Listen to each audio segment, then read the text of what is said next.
ఆంధ్రప్రదేశ్‌లో కూటమి ప్రభుత్వం గ్రామ, వార్డు సచివాలయ ఉద్యోగుల ద్వారా ఒక కొత్త సర్వేనైతే నిర్వహించబోతుంది.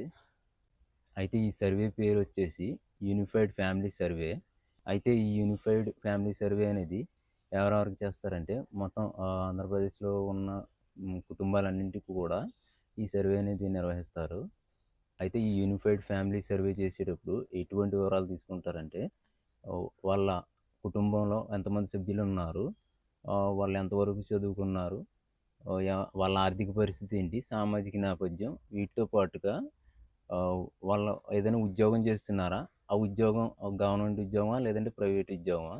వాళ్ళ వాళ్ళకి ఇల్లుందా? లేదంటే అద్దింట్లో ఉంటున్నారా? ఒకవేళ ఇల్లు ఉంటే అది ఎటువంటి ఇల్లు? పక్కా గృహమా? లేదంటే నార్మల్ ఇల్లా?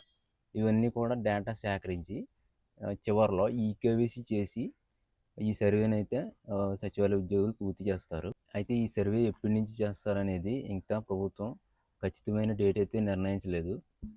అయితే మనకు ప్రస్తుతం ఉన్న సమాచారం ప్రకారం ఈ యూనిఫైడ్ ఫ్యామిలీ సర్వే అనే యాప్ అనేది ప్రస్తుతం టెస్టింగ్ మోడ్‌లో ఉంది. దీనికి అప్డేటెడ్ వర్షన్ అయితే 15వ తారీఖు డిసెంబర్ 2025 తేదీ నుంచి అందుబాటులోకి వస్తుంది. మేబీ అప్పటినుంచైతే ఈ సర్వే ఉండబోతుంది. ఈ సర్వేని గ్రామ వార్డు సచివాలయ ఉద్యోగులు ప్రతి ఇంటింటికి తిరిగి సర్వే నిర్వహిస్తారు. అయితే ఈ సర్వేలోని వివరాల ఆధారంగానే మనకి ప్రభుత్వ పథకాల అర్హత, అనర్హతలను అయితే గుర్తిస్తారు.